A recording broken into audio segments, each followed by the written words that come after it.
fellow cinephiles, 90s Film Guru here. Thanks for joining me today. So today I'm going to be talking about a film I've liked for a long time, and it was kind of controversial when it first came out, but is a little tame compared to today's standards.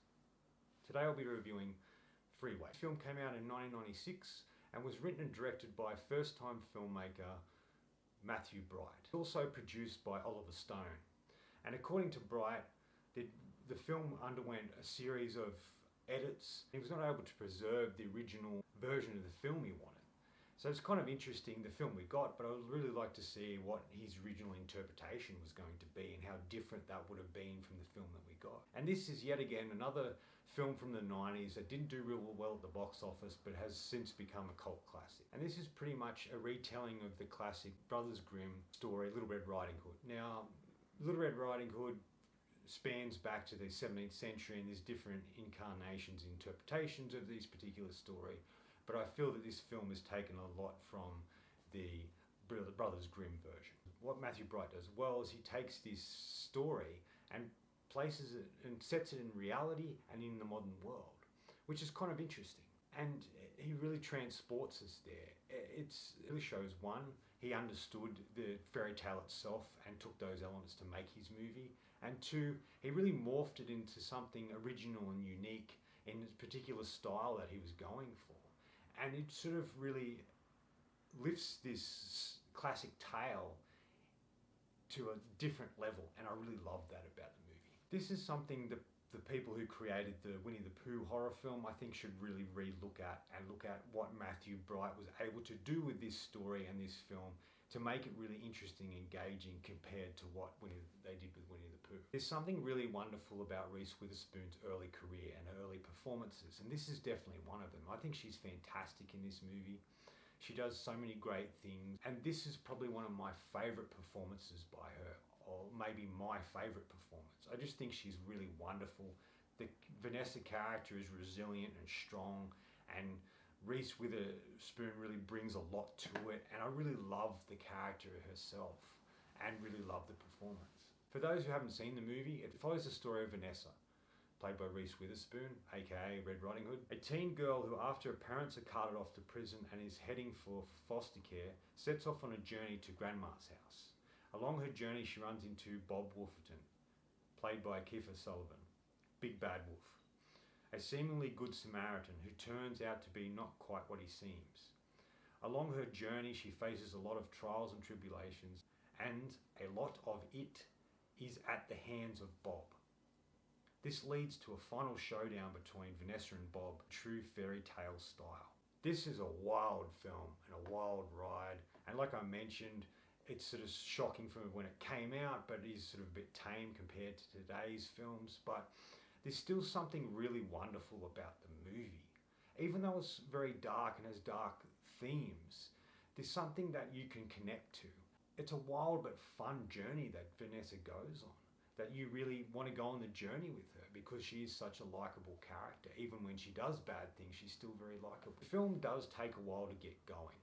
We're first introduced to Vanessa and we see her home life and the world that she comes from and the type of people her parents are. And we see that she really is sort of the parent figure to them. She's the mother of the house and has to take care of them and make sure things are done. That's a lot for a person to take on, especially someone so young like Vanessa. So straight off the bat, you sort of feel for her, but it does take a little while. I know we need this scene to sort of explain who she is, but it isn't until Kiefer Sutherland's character, Bob Wolferton, comes into the movie that he sort of comes alive. There's something about his performance here. There's something about the ability to come across as a nice guy, but also can come across as a bad guy. And he's able to do both in this film. Bob seems like a normal sort of guy that sort of just is sort of like a white knight, good Samaritan to Vanessa. After her car breaks down, he appears and offers her a lift and offers her assistance and only buys her a meal, and they have this interesting conversation through all of this. But there's a point in the film, there's a moment where Bob turns into this dark and twisted character. It's a slow turn, but when it happens, you're just like so surprised by this guy you thought was really nice, but turned out to be some sort of psychotic creep. And that's a testament to Kiefer to play a character like that, to bring something interesting to a character that normally you would hate. And you do dislike him, but it's just still a fascinating watch for an audience because of his performance. And it's also, after he takes control and be's the bad guy, something happens and the tables are turned and he becomes the victim of Vanessa. And I kind of love that. You see this guy, he's strong and thinks he's strong and smart and in control, turn into this whimpering, weak, pathetic character when he's confronted by someone who won't take his shit or won't be abused by him. And he sort of turns into this blubbering mess. Whether that's really who he is or whether that's him just putting on this front to act scared so she won't hurt him, I don't know. But to me, it just feels like he just comes across as a kind of pathetic character. But he is very smart and conniving, as you see throughout the movie, so I'm not quite sure. But that's the beauty of Kiefer Sutherland and his performance here. You're never quite sure what he's going to do next or the turn that he's going to have in the film. And I love that, and that's really what elevates this film to begin with and really allows you to invest in the movie itself. He brings something wonderfully dark to the Bob character, which I love. And like I mentioned, Reese Witherspoon's fantastic in this film. It's a star-making vehicle for her.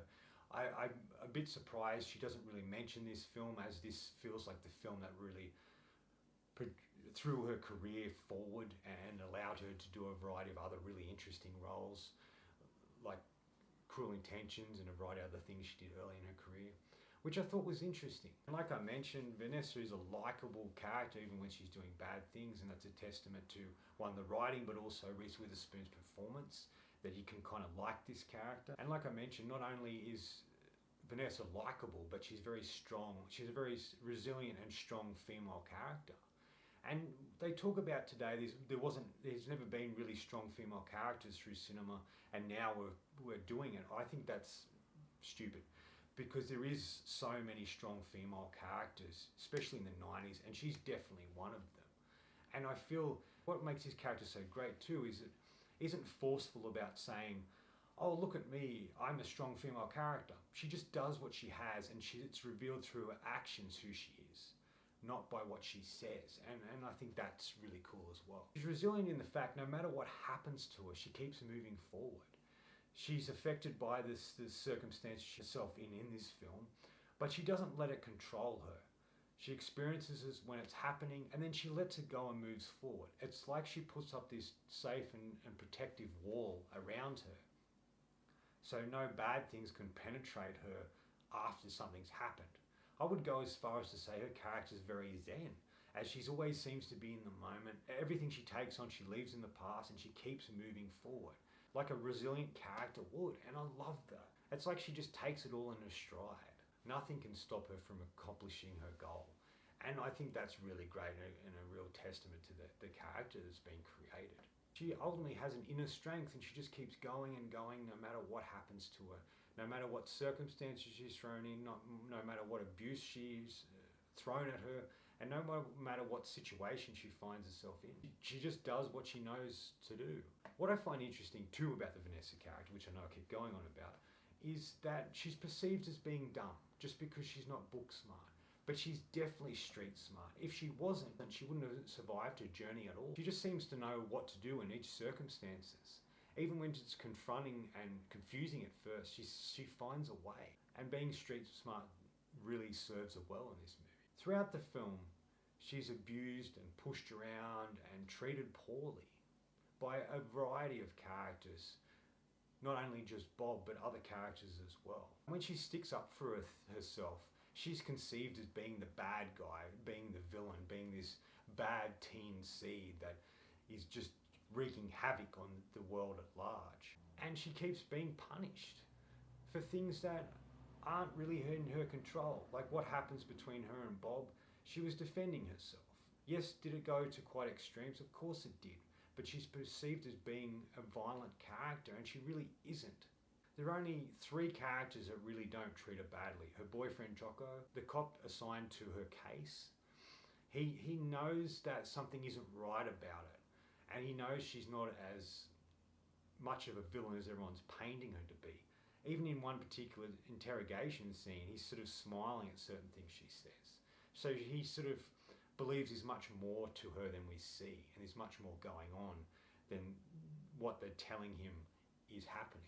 And I guess even the character, when she's in jail, that she has to fight to defend herself, they kind of become friends as well. And she treats her with respect. Throughout the film, it's always about when she's disrespected, that she loses her temper. She puts people in their place. She won't be pushed around or pushed down. She won't be abused continuously. She will stand her ground and put those people where they belong. And I love that. And that's what makes her an engaging character. Just the strength in her. She will not back down no matter what happens. No matter how she finds herself in the circumstances, she will do what needs to be done. There's many sequences in the film where you see that, like I mentioned, the fight. She has a fight with this girl in jail who's trying to stand over her and she takes her down. There's an interrogation scene with two cops, and the other cop really gives her a hard time and makes her out to be some sort of stupid fool, or makes her out to be like the real villain of the piece, and he just has preconceived notions of her. And she puts him in his place too. She won't stand for being disrespected, which I love. Oh my God. I could go on about this character forever and do a whole video and just call it Vanessa. But I just really love the character and what she goes through. And these are things I started to see this time around that I didn't see before. And that's why she's a very endearing character to me, and is why I think it's one of Reese Witherspoon's great performances. This film feels like the 90s in the clothing, the sort of design of things, environments that we find the characters in. And I really like that. I like that it portrays its own world, even though it is set in modern day at that time, and set in, I think it's Los Angeles, and its setting, but it feels like its own world. The way the characters talk to each other, the way they interact with the world, the way the world that we see has a sort of fairy tale, sort of dreamlike quality, as not everything feels so real, and not as if not everything seems so real in the movie. And I love that. Really has become one of my favorite sort of films in the 90s, and I really loved watching it, and I highly recommend it if you haven't seen it. I'd give this film 4 out of 5 because I loved it so much. And I'm not the only one that loved this. Like I mentioned, it's a cult classic. Even Roger Ebert, one of the great movie reviewers of his generation, he even gave it 3.5, which is huge for him because he only scored films out of 4. So give it 3.5 came close to being one of his, close to becoming a perfect film in a way. He put it like this: like it or hate it, or both, you have to admire its skill and the over-the-top veracity of Reese Witherspoon and Kiefer Sutherland. And I completely agree about that. Those two characters make the film what it is. There's another reviewer who reviewed the film, Margaret McGurk, and she wrote for the Cincinnati Enquirer. This is what she said: I didn't particularly want to like Freeway, but I couldn't help myself. Reese Witherspoon made me. See how likable the character is? Even critics are saying how great she is. That just goes to show how wonderful the character truly is. If you have seen this film, write in the comments below what you thought. If you haven't, do check it out. I highly recommend it.